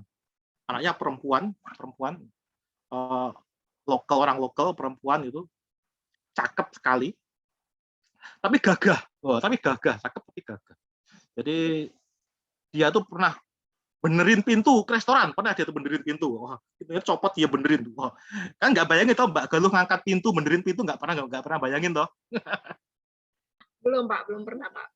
Dia itu begitu Mbak, ada pintu rusak dia benerin Mbak. Wah, saya tahu karena saya bantu. Iya, saya disuruh bantu. Tolong bantuin saya benerin pintu. Wah, saya bantuin. Nah, itu sebenarnya cakep sekali. Karena waktunya menjelang subuh gitu, kadang-kadang saya juga sholat subuh di situ. Makanya saya kadang minta izin ke dia. Saya bisa nggak prayer di sini gitu? Oh, silakan. Ambil tempat yang kamu mau, silakan prayer di situ. Setelah subuh selesai biasanya ada kopi cappuccino di atas meja. Ini kopimu udah tak siapkan nih. Wah, saya kira ngopi dulu gitu. Itu kalau memang dan memang di luar kampus juga ada kegiatan. Nah, ini salah satu kegiatan saya di kampus itu di luar kampus adalah kita mempunyai organisasi mahasiswa Muslim Indonesia Nah, itu salah satu kegiatannya adalah kita itu melakukan fundraising. Fundraising-nya tidak berupa iuran, itu kan fundraising iuran itu hanya ada di Indonesia. Tapi fundraising di situ bukan berupa iuran, tapi kita ada banyak kegiatan. Salah satunya adalah jualan makanan. Kita juga nulis buku. Nah, hasil penjualan makanan, penulisan buku, ini dipakai untuk membiayai beasiswa anak SMA di Indonesia. Nah, jadi kita itu, walaupun kita tuh orang yang mahasiswa afirmasi di sana, tapi kita bisa ngasih beasiswa orang Indonesia. Ada di waktu saya di sana itu kalau nggak sudah sempat 3 atau 4 angkatan yang kita kasih beasiswa per tahun sih. Per tahun kita buka aplikasi, buka beasiswa itu. Oke. Itu cocok lah, Mbak. Banyaklah kegiatan kita di sana itu.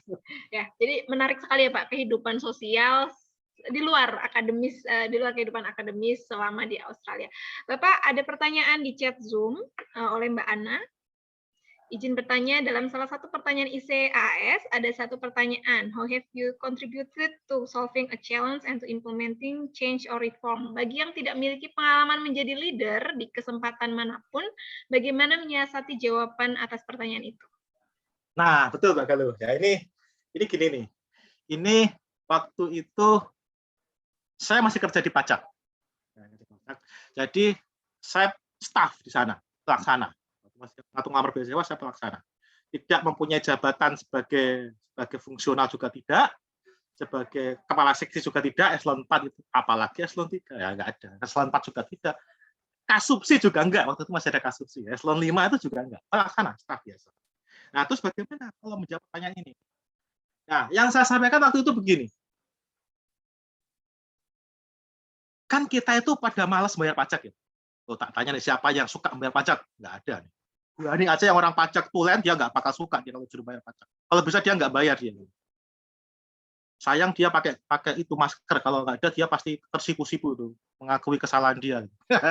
Saya double Pak, saya gabung Pak. Jadi coba ditanya sebelah Pak. NPWP-nya gabung. Oh pena itu anu berarti curang dia berarti ya, curang berarti. Sesuai aturan Pak, nggak curang. Nah, tapi nggak ada yang suka bayar pajak, kira-kira seperti itu ya. Nah, terus mengapa yang saya sampaikan adalah bagaimana saya bisa membuat orang itu mau bayar pajak? Bagaimana caranya? Nah, argumen saya adalah begini. Pajak itu kan kayak maling. Kayak maling pajak itu, kayak rampok. Nah, saya itu disuruh bayar sesuatu yang tidak pernah saya nikmati kan. Apa bedanya saya dengan rampok kalau begitu kan? Ya beda cuma satu aja, undang-undang. Perampok itu nggak punya undang-undang, kalau orang pajak punya undang-undang. Tapi pada intinya sama saja gitu. Perampok mereka tuh, alias maling, sama aja. Nah, sekarang bagaimana caranya supaya orang itu dimaling itu senang? Bagaimana caranya dimaling itu senang? Gimana tahu? Nggak susah, nggak ada, nggak bisa tuh, nggak mungkin. Nggak kan begitu ya. Tapi ada caranya. Ada cara supaya orang itu dimaling, tapi senang dia dimaling. Nah, dengan dikasih tahu, dengan kita memberikan berbagai hal, sehingga yang kita malingi itu puas kalau dia itu sudah dimaling. Nah itu, gimana caranya? Ya kita berikan pelayanan dia dengan sebaik-baiknya. Makanya muncul ada istilah kalau di zaman KPP itu ada seksi pelayanan, ada TPT, ada seksi TUP, dan paripurna begitu ya. Itu kan kita memberi pelayanan yang sebaik-baiknya. Nah, terus kemudian waktu itu si pewawancara ketawa kan. Wah, kamu ini gaya ini, nggak mungkin lah. Orang itu senang, orang itu WP, wajib pajak itu senang kalau dia itu nggak bayar pajak. Wah, kamu tuh ngaco kamu aja. Oh, enggak. Jangan seperti itu dulu, stop dulu, perhatikan dulu. Ya, tak bilang begitu kan.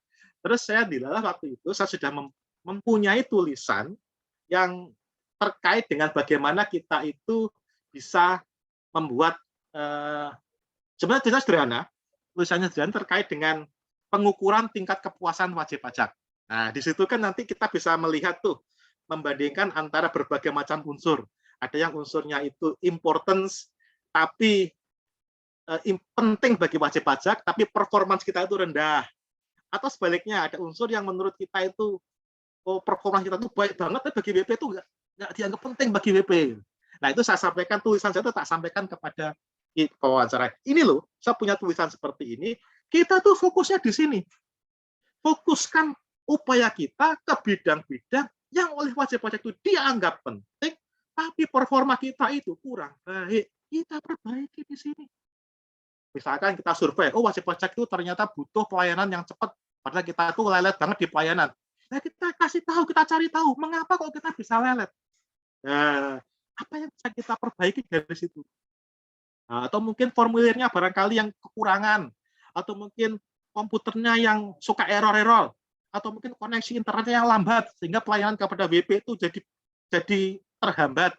Nah, itu kita fokuskan kita di situ. Tapi kan itu di luar kemampuan kita, Pak. Ya nggak masalah. Wong namanya kita berwacana, kita berargumen. Ini bisa dikerjakan kalau kita tuh mampu mengerjakan ini. Nah, ini kita itu bisa bagus. WP itu bisa senang kalau dia itu ngurus NPWP bisa sekali datang langsung kartunya jadi. Nah, kalau perlu malah dia tuh nggak usah perlu ke KPP. Nah, itu yang penting bagi WP, tapi performa kita waktu itu masih agak kurang. Nah, jadi kita fokus ke sini aja.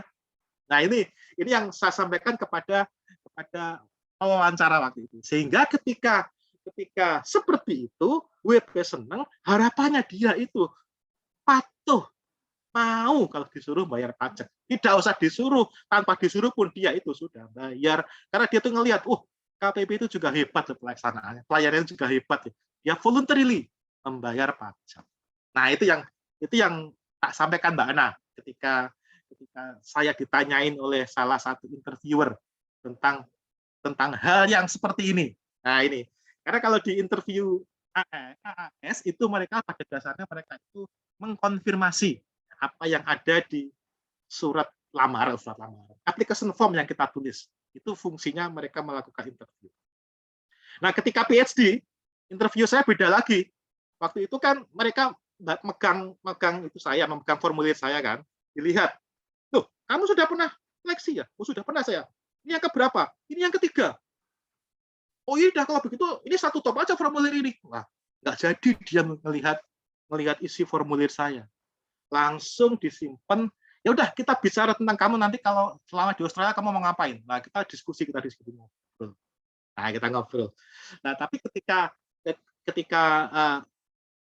SOP mereka itu seharusnya mereka itu membaca lamaran kita, membaca application form, itu ditanyakan ulang hal-hal yang menurut mereka masih kurang jelas. Itu saat kita tuh memberikan argumen tambahan, memberikan informasi tambahan, melengkapi informasi yang kan jumlah katanya dibatasi ya di application form jumlah kata dibatasi sehingga kita tidak nulisnya tidak ngoyo-woro gitu, tidak kemana-mana, dibatasi. Nah, itu kesempatan kita untuk menambahkan informasi. Seperti itu sih sebetulnya Mbak Ana. Mungkin bisa menjawab atau mungkin Pak Nur Arif mungkin barangkali ada informasi yang tambahan nih Pak Nur Arif. Pertanyaan di chat Pak Nur Arif. Silakan Pak Nur Arif. Oh ya, baik. Jadi kalau melihat pertanyaannya seperti itu tadi ya, yang tidak punya pengalaman. Cek, Bro. Tes dengan suara saya? Sudah, Bapak. Ya. Jadi kalau misalnya tidak ada pengalaman menjadi leader itu jawabannya saya pikir ya sebenarnya tadi udah dijawab panjang lebar sama Pak Agung ya. Intinya dijawab saja sesuai dengan Pak Nur nggak ada suaranya Mbak Galuh ya? Sudah terdengar Pak di saya Pak. Suara saya ada sih? Takutnya nggak kedengeran. Sudah Pak, sudah. Oh ya ya. Ya. Oke. Intinya dijawab saja sesuai dengan pengalamannya ya Mbak Ana tadi ya. Walaupun nggak punya pengalaman sebagai leader, jadi selama bekerja. Oke Pak Agung, sudah terdengar Pak?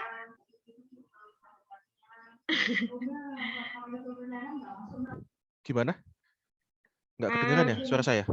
Pak Arif terdengar, sepertinya Pak Agung yang belum bisa mengerti. Oke. Jadi kalau gitu saya lanjutkan aja ya.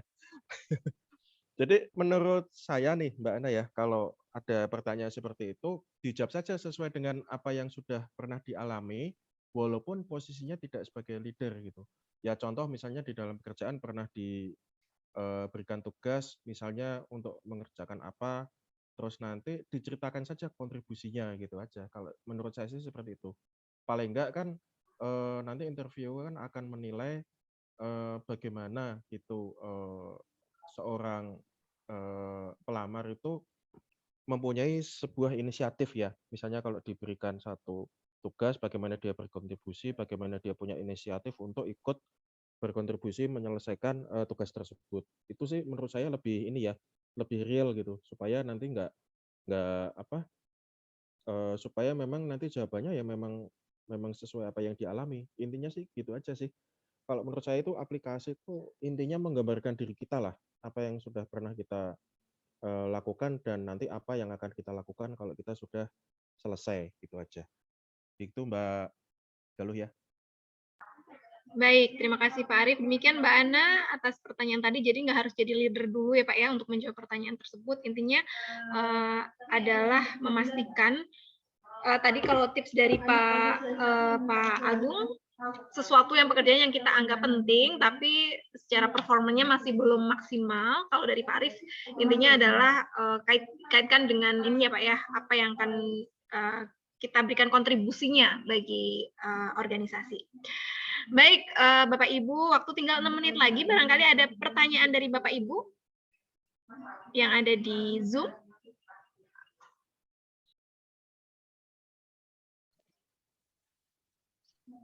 Menambahkan boleh, Mbak Galuh? Monggo Pak Bagio. Ya, terima kasih Pak Christian dan Pak Arief. Ini Pak Arief ini sahabat saya waktu di 4 ya. Selamat ya Pak Arief di S3-nya ya. Semoga lancar ya Pak Arief. Saya kalau ada waktu memungkinkan ambil S3 juga di Australia, cuman karena keterbatasan umur ya, sehingga nggak memenuhi syarat. Ya udah saya akhirnya pakai biaya mandiri ya. Jadi waktu di ini ya di Australia itu jangan sampai terlambat ya kalau ada submit, ada kita batasan waktu ya. Jadi kemarin ada teman yang submitnya terlambat, akhirnya fail ya, dipulangkan ke Indonesia. Jadi kalau ada penugasan, perhatikan itu waktunya. Masuk waktu di kelas juga, jangan sampai waktu ujian terutama ya, kita terlambat atau nggak bisa masuk. Kadang-kadang by sistem itu kalau udah nggak bisa kirim ya udah akhirnya 0 nilainya. Kalau 0 ya pasti fail gitu ya di sana. Kemudian kalau di sana jangan sekali-kali menyinggung privasi ya. Contohnya how many children do you have misalkan, itu kan tabu banget ya. Atau where are you going gitu ya.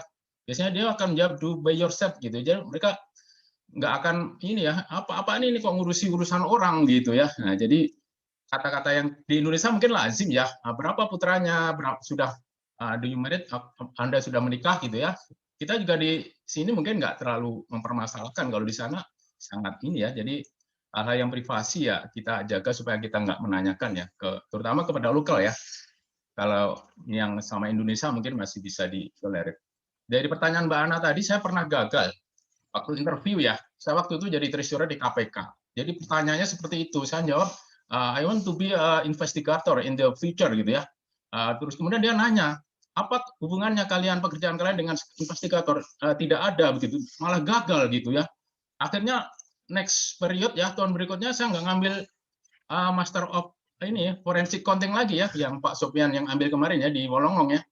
Akhirnya saya ngambil yang sesuai dengan jurusan yang ada di pekerjaan saya. Akhirnya saya ngambil Master of Public Administration ya di University of Canberra, dan alhamdulillah lulus interview itu ya. Itu sebenarnya saya udah nggak ini lagi, nggak prepare lagi, bahasa Inggris udahlah masa bodoh. Tapi justru karena nggak prepare, bahasa Inggris saya drop jatuh, tapi justru saya dapat ini ya, EAP 9 bulan ya, cukup lama itu ya. Jadi Pak Christian kan cuma sebentar ya, cuma 2 minggu ya, Pak Arief malah 3 bulan ya. Jadi saya malah karena saya rendah, tapi saya malah dapat banyak ini ya dari bahasa Inggris yang saya peroleh waktu saya di ILF di Denpasar. Jadi itu tambah dari saya. Terima kasih Pak Agung dan Pak Arief ya, dan Mbak Galuh saya kembalikan. Ya, terima kasih Pak Bagio atas sharing-sharingnya. Jadi teman-teman, Bapak Ibu, apabila ada di Australia, hindari pertanyaan-pertanyaan yang sifatnya privacy, terutama untuk orang lokal ya Pak ya, tadi ya. Baik, sebelum kita menutup acara kita pada hari ini, barangkali ada closing statement dari Pak Agung dan Pak Arief. Silakan, Pak Agung. Apa ya Pak ya?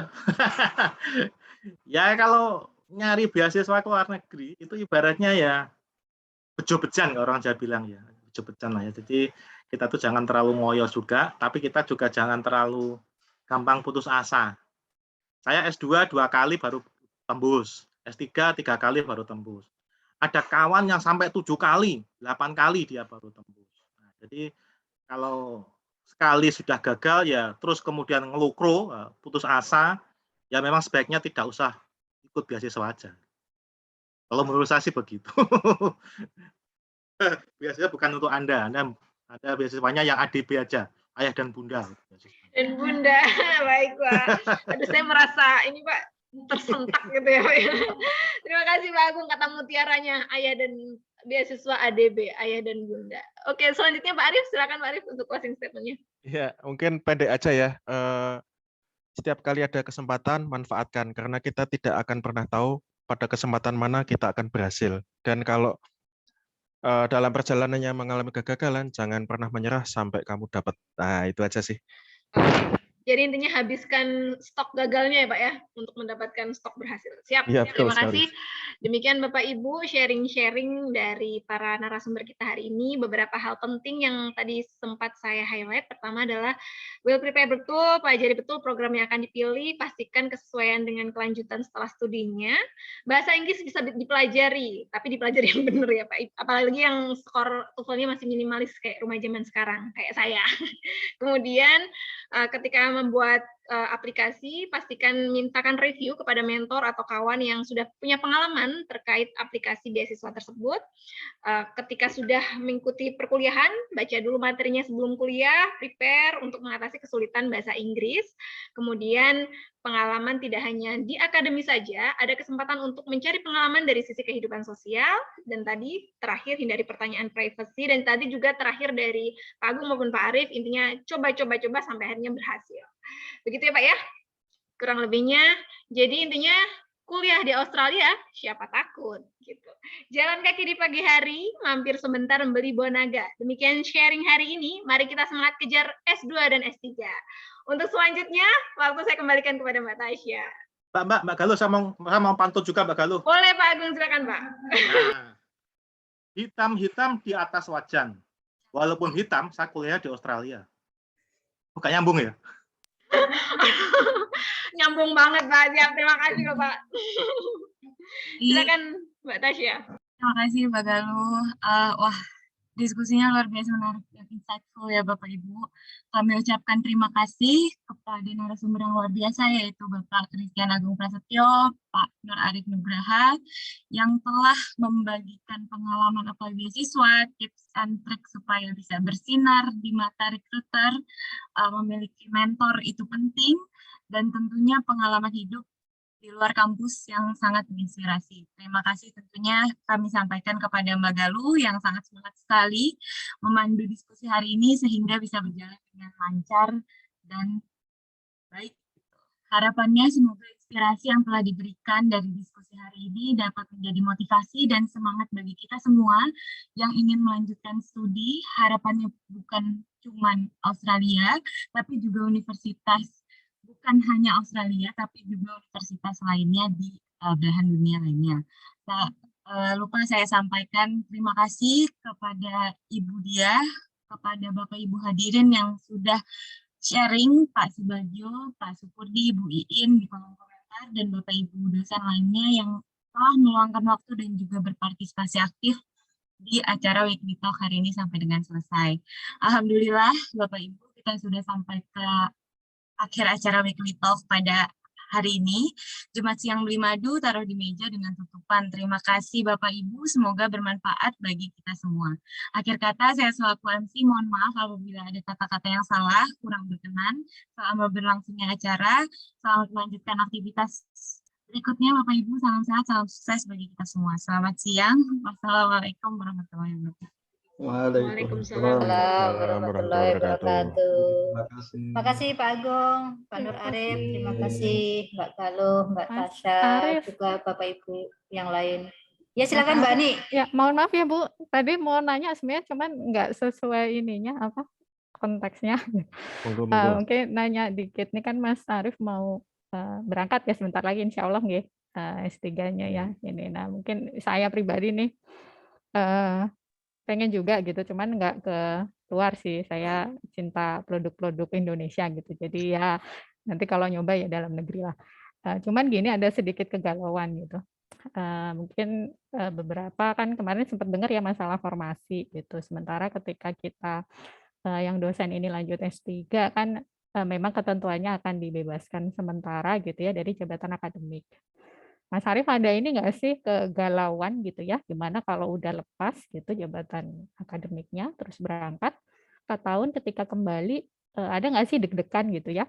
Ntar kalau nggak bisa diangkat lagi gimana ya gitu. Padahal mungkin yang ketika kita memilih untuk sekolah lagi itu kan udah hitungan ada yang dikorbankan gitu lah ya untuk dapat di sana gitu. Itu gimana Mas Arief? Mungkin kalau saya sih agak sedikit di bawah gitu ya pressure-nya, cuman itu jadi satu hal yang mungkin dipertimbangkan gitu ketika kita milih untuk jalur PB.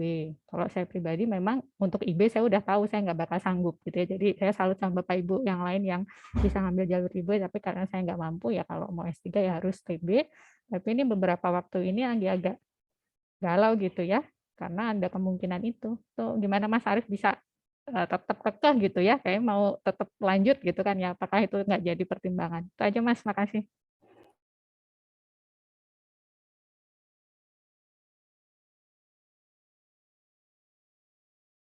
Masih mute? Pertanyaan cimut Mas Arief.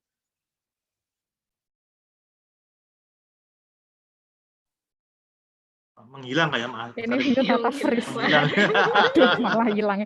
Pak Agung tolong belajar sama Mbak Galuh ya Pak Agung. Saya nunggu tadi. Isi pantunnya itu mana gitu. Loh, tadi itu udah pantun, udah selesai itu pantunnya. Lah ya itu. Itu pantunnya. Ya, ini Mas Arief udah kembali apa belum ya? Itu sudah tuh. Aduh, maaf. Tadi kayaknya kok keputus ya. Intinya tadi pertanyaannya apa tadi? Saya nangkapnya kok ada galau terus ada apa lagi tadi? Ya galau karena itu Mas, kalau TB kan kita dibebaskan dari jabatan akademik ya. Nah gitu, siapa Mas Arief nggak ada kegalauan kalau balik tuh diangkat lagi atau enggak gitu. Gimana caranya kita tetap persisten gitu, mau tetap oke lah apapun risikonya tuh ambil aja lah itu Ya, beasiswa gitu. Kalau itu sih kayaknya ke ini masing-masing ya. Kalau saya sih memang dari dulu memang pengen ini sih lanjut studi gitu ya. Kalau masalah ke belakangnya itu kan nanti ya apapun yang terjadi lah ya, saya yakin juga pasti nanti ke depan semuanya akan jadi lebih baik lah gitu. Saya bukannya tidak mempedulikan nanti gimana ke depannya, apakah nanti pulang, nanti bagaimana gitu. Itu sih sebenarnya juga mikir juga, tapi saya pikir keadaan beberapa tahun ke depan pasti akan jauh lebih baik lagi lah.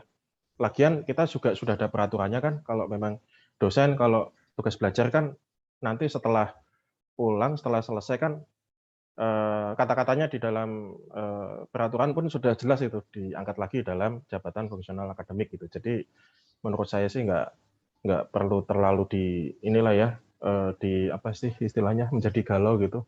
Yang penting kita punya niat baik ya, insya Allah pasti nanti bisa lah gitu. Saya sih lebih ke ini sih Mbak, lebih ke apa ya? Intinya kita punya niat baik, kita lakuin yang terbaik untuk meraih itu, nanti sisanya biar diurus sama yang di atas gitu aja lah gitu. Ya gitu, betul Mas, nggih. Ya. Sampun Budi ya.